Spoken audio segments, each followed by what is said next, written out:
that were hindering the progress at the level of districts.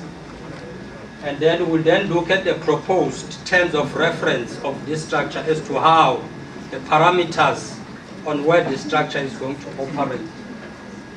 And then we'll also touch on the strategic and operational of districts.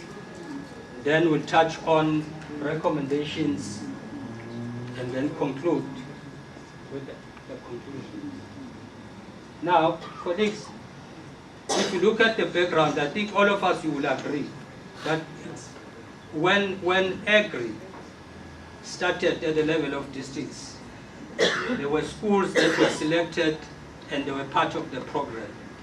And the observations during that program were, one, was that early grade reading instruction program required a coordinated district-wide implementation. Most districts had a challenge that the program was mainly driven by GET, and circuit managers knew less or knew nothing about the program. Teacher development through ITOs, yes, they were involved, but there was no communication that we can say it was district-wide in terms of how the program was progressing.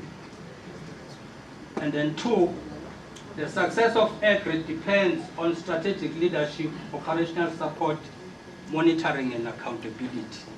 That is what this structure that is now being established is aiming to achieve.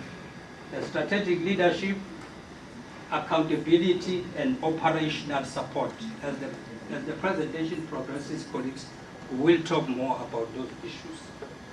Also, it was observed that there was a fragmented implementation across sub-directorates, as I've indicated, which weakened the impact of the program.